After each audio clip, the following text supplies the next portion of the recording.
Buen día. Hola, ¿se escucha bien?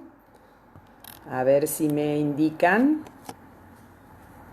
Los voy a esperar para que puedan ingresar y vamos a comenzar la clase de hoy, que es la última clase del sábado de agosto, último sábado de agosto.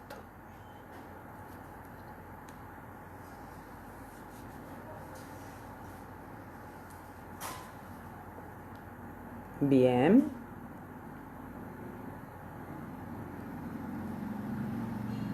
Bueno, muy bien. Como ustedes ya saben, queda grabada esta exposición en el Facebook para cuando tengan que repasar, leer, estudiar.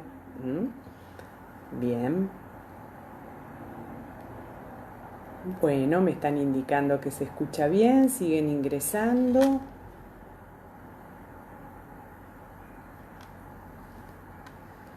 Como hacemos en todas nuestras clases, primero es la parte teórica que queda grabada entonces en el Facebook y después hacemos unos 10 minutos de recreo y por comisión ingresamos entonces a trabajar con cada uno de nuestros ayudantes.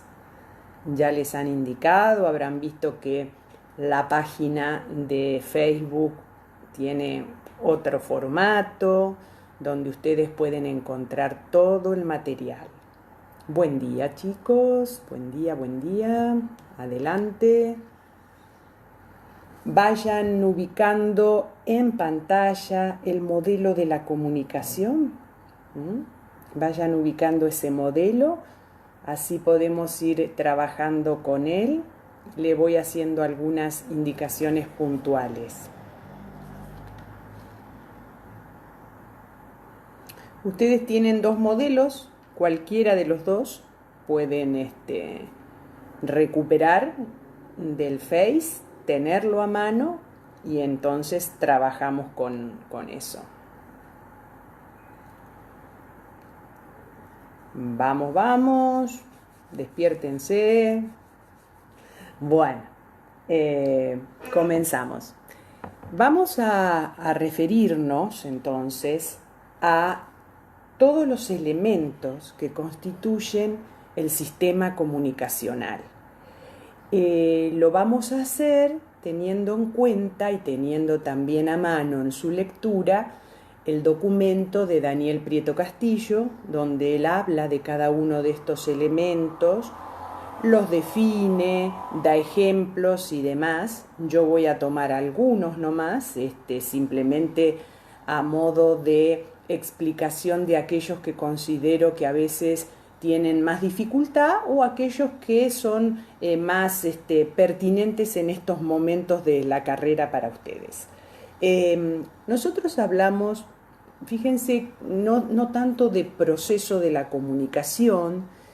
Si bien se la denomina así, hay que ser muy, muy cuidadoso con los conceptos y con la terminología que utilizamos. Se lo denomina así, proceso de la comunicación, con el correr de los tiempos y de las teorías y de los distintos enfoques sobre lo que es la comunicación en general, esto ha variado un poquito. Y yo particularmente tomo la terminología de sistema comunicacional. Un sistema es algo mucho más dinámico que un proceso.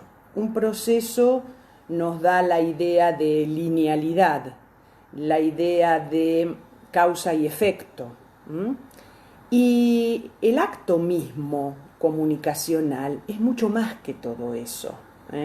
Entonces me gusta pensar que todos los componentes que tenemos en la comunicación presentes forman parte de un sistema comunicacional y todo sistema tiene componentes que son obligatorios para ser el sistema que uno define y tiene otros componentes que son secundarios, que pueden explicar algún componente obligatorio y demás. Cuando hablo de componentes, estoy hablando de lo que Prieto Castillo menciona como formación social, marco de referencia, emisor, mensaje, perceptor, códigos y todo un movimiento de retroalimentación o feedback dentro de ese sistema. Entonces no es necesario que ubiquemos en un modelo o en un esquema de la comunicación el emisor a la izquierda, el perceptor a la derecha. Por mí el emisor puede estar arriba, abajo, ya estoy hablando de un poquito más de esquemática, esta noción que tenemos en nuestra cabeza y que esquematizamos de alguna manera para poder entender ciertas ideas, ciertos conocimientos y poder explicarlos. Entonces, hablamos de sistema comunicacional y decimos que tiene una serie de componentes que son obligatorios, los que ya les mencioné, y que de alguna manera se vinculan y se relacionan entre sí esos componentes para poder funcionar y poder formar el sistema comunicacional. Nosotros siempre decimos que todo sistema comunicacional no está en la estratosfera. Entonces decimos, bueno, en algún lugar se apoya, lo vemos funcionando, qué pasa, lo describimos, y lo describimos teniendo en cuenta estos elementos, sin lugar a duda. Por eso es tan importante el contexto sociocultural. Sobre esto me voy a referir después en una charla que tenemos con narrativas migrantes, que es la experiencia que estamos viviendo de intercátedras. Lo vamos a hacer el sábado que viene, donde voy a hablar un poquito de esta trilogía entre comunicación, cultura y sociedad. Así que esa parte la dejo un poquitito de lado y ya me van a escuchar hablar de eso el sábado que viene, junto a sistemas de representación y morfología. Así que bueno, eso también va a quedar grabado, pero hoy me voy a referir más que nada al sistema en sí mismo y cómo funciona. Bien, si nosotros, tienen ahí a mano, como les dije, el modelo de la comunicación, ¿no? Entonces vamos a ver que es una representación, como les decía, una representación gráfica de cualquier sistema comunicacional, siempre y cuando tenga todos esos elementos que ustedes tienen ahí, en un rectangulito, en un globito, con líneas, con lo que sea. Siempre y cuando estén esos elementos, entonces vamos a estar hablando y vamos a poder explicar cualquier sistema comunicacional que querramos explicar. Nos sirve para explicar la comunicación interpersonal, como la comunicación grupal, como la comunicación masiva, que ya ahí incorporamos otra cuestión muy fuerte, que es todo el tema de la mediación o mediatización, el uso de los medios. Y ahí ya cobra mucho más fuerza todo lo que tiene que ver con el canal y el medio, que también es otro elemento, otro componente que tiene que estar presente. Nosotros acá nos estamos refiriendo con un esquemita muy sencillo, un modelo. Un modelo es eso, es una representación de una realidad dada, cualquiera. El modelo trata de captar o de capturar de alguna forma aquellas cuestiones que están presentes en la realidad y que hacen que esa realidad sea lo que es. Entonces, si yo estoy hablando de comunicación, el modelo comunicación tiene que ser comunicacional, tiene que contener esos elementos que describen cualquier sistema comunicacional. ¿Está? Entonces podemos hablar de representaciones, de modelos, de sistema, ¿sí? Ustedes en otras materias también hablan de organización de los elementos, ¿no es cierto? Y hablan de la relación entre elementos, ¿sí? Entonces, un sistema comunicacional también tiene relación y vinculación con sus elementos. Donde uno cambia, el resto cambia. Esto es muy importante. Y el todo como sistema es mayor que la suma de las partes. No puedo decir el emisor más el mensaje más el receptor. No, es un todo, un todo. Y después, desde el punto de vista comunicacional y desde el punto de vista de la construcción del mensaje, voy a decir, es un todo integrado. ¿Por qué un todo integrado? Porque existen una serie de códigos y de lenguajes que me permiten comunicarme de una manera muy, no diría perfecta, pero de una manera muy integral. Entonces, la comunicación con todo lo que tiene con sus códigos en la construcción del mensaje, de código lingüístico, el código de las imágenes, que se complementa con el código lingüístico. El código musical es otro tipo de código con el que también el ser humano se comunica y expresa sus sentimientos, sus emociones. Es un código estético muy fuerte.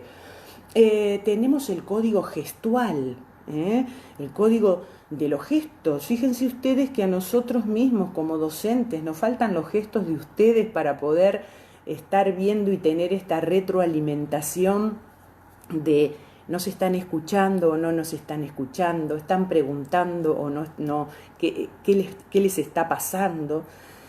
Y por otro lado, otro código que es muy poco tenido en cuenta, pero que en realidad es importantísimo para aquellas personas que trabajan con todo lo espacial.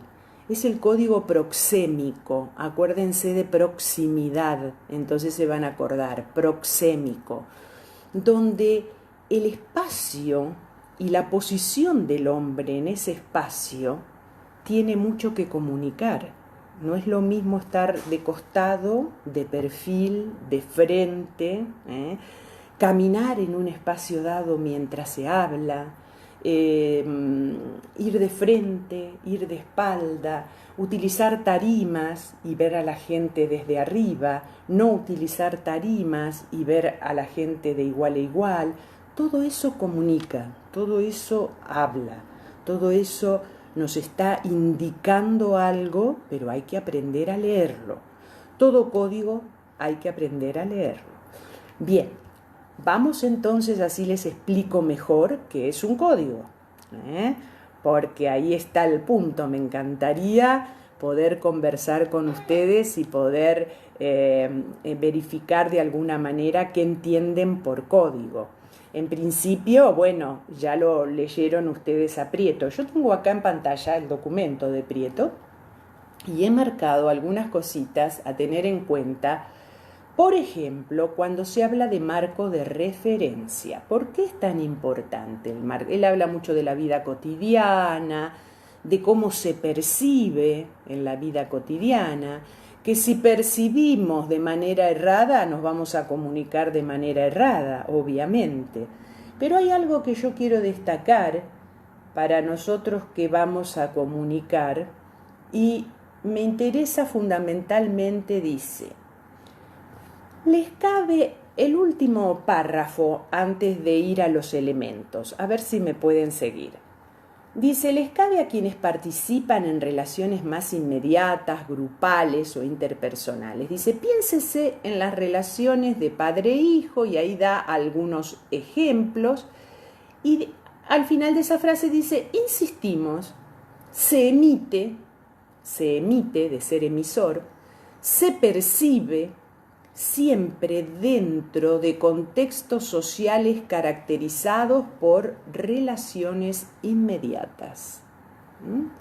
Esto de poder comunicarse en estos contextos que permiten la inmediatez. Los medios o la tecnología también permiten la inmediatez. No pensemos que es esta cuestión de estar vinculados con grupos cara a cara solamente, ¿no?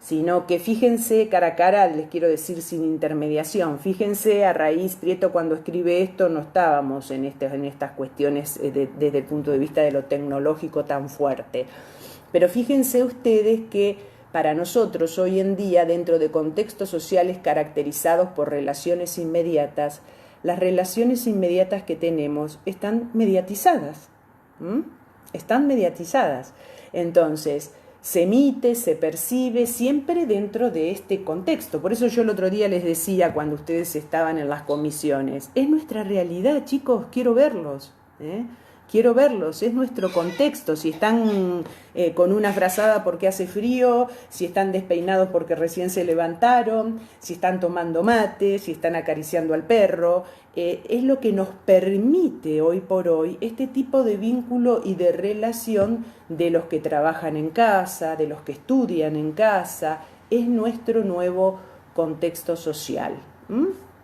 Bueno, son nuestras relaciones inmediatas, no podemos tener otras, ¿está? Percibimos entonces dentro y emitimos dentro de esto que tenemos. Bien, dice, se es emisor dentro de un determinado contexto. Yo soy emisor dentro de este contexto, ustedes son emisores dentro de este contexto, de una cierta manera de emitir y percibir de sucesivos horizontes culturales. Quien pasa de un horizonte a otro sin tomar en cuenta el suelo donde pisa, corre el riesgo de emitir mal o de percibir peor. Es decir, Prieto le está dando acá mucha importancia a lo que es el aspecto cultural. Recuerden ustedes lo que dice Herkovitz. Para los que no lo leyeron, les doy una frasecita que les va a quedar pegada, marcada siempre, donde él dice que la cultura es el modo de ser de una sociedad o de un grupo. Y si yo no entiendo cómo es ese modo de ser del grupo, de la sociedad o de donde sea, si yo no entiendo que estoy trabajando con adolescentes, jóvenes, con esta problemática, con este contexto, me estoy oponiendo de alguna forma al contexto. Entonces mis comunicaciones no van a ser buenas, bajo ningún punto de vista. Entonces, dice que podemos llegar de esta manera, si no sabemos dónde pisamos, a emitir mal o percibir peor. Percibimos mal, percibimos un contexto, aquel que percibe, a ver, les pongo el ejemplo, aquel que percibe el contexto como si nada hubiese pasado o como si estuviésemos dando clases el año pasado, por ejemplo, donde no teníamos esta situación de mediatización tan fuerte, realmente está percibiendo mal. Entonces, el cambio existió y el cambio existe, y por mucho tiempo más. Entonces hay que tratar de adaptarse a ese contexto para poder emitir bien lo más rápido posible. ¿Está? Un proceso de comunicación, él habla de proceso, sistema comunicacional, no puede ser entendido sin los conceptos de formación social y marco de referencia. Entonces, el marco de referencia, decíamos recién, que es muy, muy importante para Prieto, porque justamente es donde se juega la cuestión inmediata sobre aquello que voy a comunicar, y es donde está el emisor y el perceptor, de alguna manera, en esta relación más o menos mediatizada, pero de eso se trata, ¿no? Bien, dice, todos los elementos están insertos en ellos, es decir, el emisor, el mensaje, el perceptor. Sin el contexto es imposible el texto. Subrayen eso. Sin el contexto, en el contexto está todo, en los perceptores, estamos todos nosotros, está todo aquello que tiene que ver con la cultura, con los elementos sociales, está todo. Entonces, sin el contexto es imposible el texto. ¿Cuál es el texto? El texto es el mensaje. ¿Eh? El texto es la producción, de alguna manera, en términos de diseño gráfico, la producción gráfica. ¿Sí? Entonces, si yo no tengo una definición de ese contexto, si no sé dónde estoy parada, si no sé a quién tengo enfrente para comunicarme y con quién tengo que emitir y con quién tengo que hablar o darle un mensaje, si no entiendo esto, imposible realizar un buen texto. ¿Está? Subrayen eso. Aún dice, se refiere al contexto, cuando éste tenga algún grado de especificidad. Entonces, sin el contexto es imposible el texto. Nosotros estamos viendo, a ver, de qué manera comunicar este tema de los derechos de la niñez, como ejemplo lo voy a tomar, y decimos, bueno, muy bien, estamos construyendo contexto para entender por dónde pasan los derechos de la niñez, de qué se trata, dónde fueron difundidos, si es que fueron difundidos. Estamos estableciendo una especie de diagnóstico, armando un contexto. Lo que ocurre es que ¿cómo armamos un texto si no conocemos otros elementos del contexto o no los definimos? Como por ejemplo, ¿a quién le voy a contar sobre los derechos de la niñez? ¿A los niños? ¿Qué perceptores tengo? ¿Los niños? No. Bueno, muy bien. ¿A los jóvenes? No.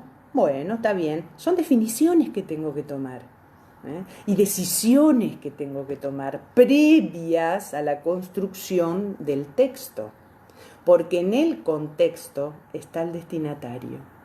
¿Me explico? Es muy distinto comunicar a un niño algo a un niño que comunicarle algo a un joven o a un adulto. Los elementos cambian, el código que voy a tomar cambia, cómo lo voy a decir cambia. ¿Me explico? Vayan escribiéndome si quieren que amplíe algo o quieren alguna pregunta en general. Bueno, después continúa el documento hablando sobre los elementos, los pone ahí, marco de referencia, contexto inmediato, los códigos, el emisor, el perceptor, medios y recursos, mensaje, referente. Cada uno lo puede estudiar por sí mismo, por separado, y después vemos la vinculación que tiene con el resto de los componentes. Me gusta hablar de códigos. No a todos les gusta porque es bastante complicadito o controvertido. Nos quedamos con esta definición de Prieto siempre, porque es muy clara y nos permite también explicar esta idea de diferentes tipos de códigos. Entonces, él dice con respecto a los códigos nos permiten construir un mensaje, un texto. Necesitamos de esto. Hay códigos que se aprenden porque son muy complejos y muy cerrados, como el código lingüístico. Y ahora voy a explicar qué es eso de cerrado. Y hay otros códigos que son más abiertos porque son analógicos, no requieren explicación y su representación nos remite al objeto en sí mismo, cuando hablamos de las imágenes. Dice, en un sentido muy general y abstracto, podemos definir código en referencia a cualquier lenguaje como reglas de elaboración y combinación de signos. No se olviden nunca de eso. ¿Qué es un código? Es eso. Reglas, son reglas, hay que aprender algunas reglas de elaboración, de cómo fabricar los signos y de cómo combinarlos fundamentalmente. Entonces, pone el ejemplo de el lenguaje que utilizamos, lo lingüístico, la gramática, con su morfología y su sintaxis. Pasa lo mismo con las imágenes, hay una gramática de la forma, una gramática de la imagen que combinada de determinada forma o de determinada manera tiene una sintaxis, atiende a una sintaxis de combinación, y nos permite leer en un determinado sentido o en otro. Ya vamos a ver por qué es tan abierto el código de las imágenes más que el lingüístico. Entonces, en primer lugar, existe un carácter social de los códigos. Esto es muy a tener en cuenta. ¿Por qué? Porque el código implica un conjunto de obligaciones, ¿sí? Entonces, la de elaborar y combinar de forma determinada los signos. Tenemos que estar todos de acuerdo. Hay acuerdo social para combinar de determinada manera las letras y las palabras, por ejemplo, ¿no? Que constituyen nuestro idioma. Dice, ¿obligaciones para quién? Los códigos son conjuntos de obligaciones sociales que permiten la comunicación en grupos y entre grupos de una determinada formación social. Dice, bueno, y se hace una serie de preguntas que las tienen ustedes ahí. Dice, bueno, concepto de código debe ser entendido en sentido de relación, es decir, de alguien que se comunica con alguien. Existe una relación. Hay códigos que son más estrictamente tienen un fuerte convencionalismo social, es decir, la lengua que designa determinados objetos o explica otros, por convención, determina que su sintaxis o su morfología sea la gramática, de determinada manera. No podemos escribir como se nos ocurre, ¿no?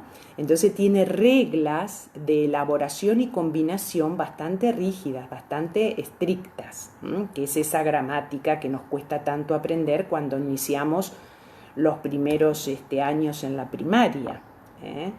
Si bien nosotros aprendemos a hablar mucho antes de ir a la escuela, y aprendemos a hablar teniendo en cuenta esta gramática que después vamos a aprender a escribir, en el comienzo señalamos las cosas y designamos las cosas como son, sin utilizar a veces artículos, cuando los niños designan las cosas en presencia de las cosas. Después empezamos a designar las cosas en ausencia y empezamos a incorporar y a conjugar inclusive, conjugar términos en pasado, presente y futuro, y ahí tenemos los verbos. Es decir, todo esto va apareciendo paulatinamente en un proceso de evolución, tanto desde el punto de vista cronológico, a veces merece ese respeto porque realmente... Acá estamos de nuevo. Se va y viene la conexión con FiberTel en mi caso. Bueno, acá estamos de nuevo. Vamos a ver qué pasa, porque pareciera que esto va y viene, va y viene. A ver, hay algunos que ya salieron de la sala. A ver. Bueno, dejaré grabado entonces el tema de códigos. Entonces, esto es, insisto, muy importante. Los procesos de comunicación fuertemente codificados frente a otros que son mucho más flexibles requieren los fuertemente codificados un conjunto de obligaciones, ¿no es cierto? Hay que distinguir entonces los códigos que son, por un lado, de códigos de elaboración de mensajes, y por el otro lado hay códigos que son de tipo conductuales, cómo se saluda, cómo se ingresa a un determinado lugar. Todo esto está codificado de alguna manera con ciertas reglas sociales, pero en términos de codificación,